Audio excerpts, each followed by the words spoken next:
Hey everybody, so this is a video that's going to help you hopefully on your background. I'm going to be going through all the different color tones as well as all the varieties of different reflective colors and things like that that you could add to your work. So attached in Schoology you have your instruction sheet along with their step-by-step examples of how I went into the actual value stages of layering whenever I proceeded to color this thing. And this did, of course this is my quote for the year, it did take longer than you would assume that it would. So what's going to happen here with my little demo, I'm going to be showing you just the range of different colors and things like that, starting with, you guys are going to be using a gray to begin with. So you have a silver in your pack, and you're also, along with that silver, the next little color that you're going to see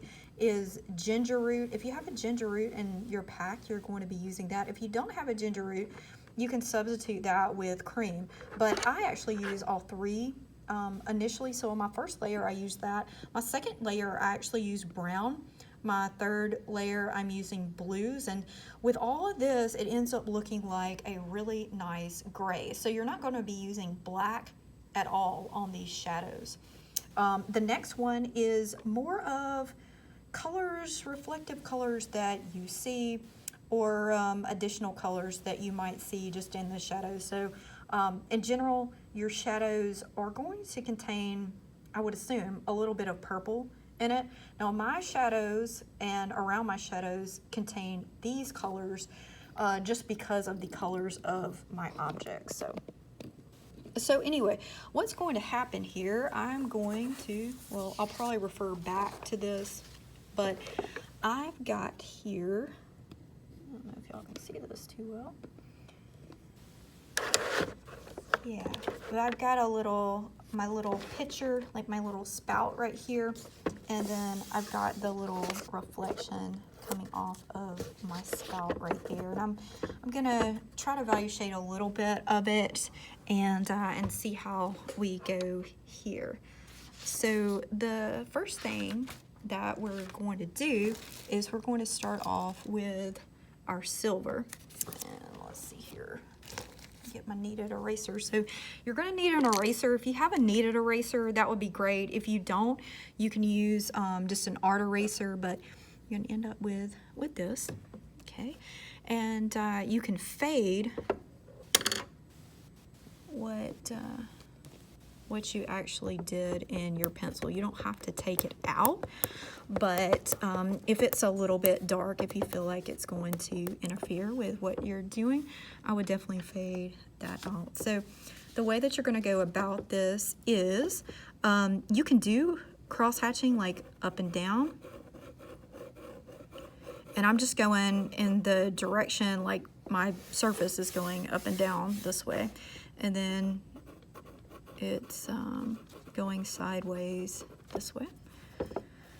Just gonna take this and pull this out. So what I want you to think about with this eraser, think about this eraser is almost like a tool, like a drawing tool in a way.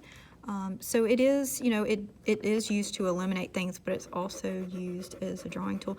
So I'm going to take this after I do my cross hatching. I'm actually taking my pencil on its side, and I'm making little circles here, and I'm going like extremely light with my circles here. And if you have any harsh lines or anything like that at this point from your drawing, like I said, work to take those out, because you really don't want to focus or see those little outlines there.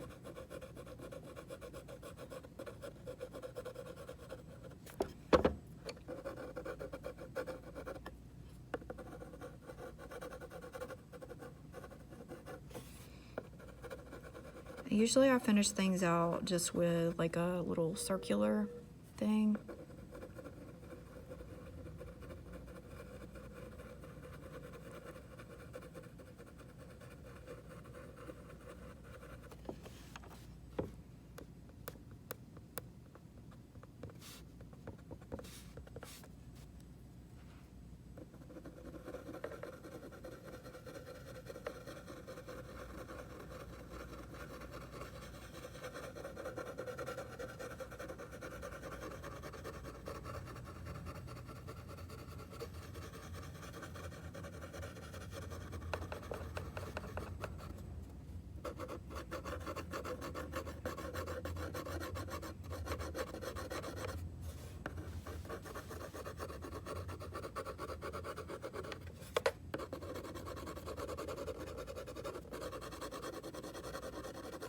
So very, very, very light.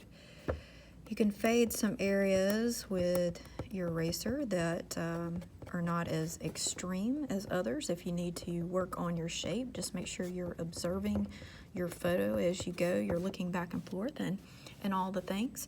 So that's my first little thing. That's the first little stage that you're going to do.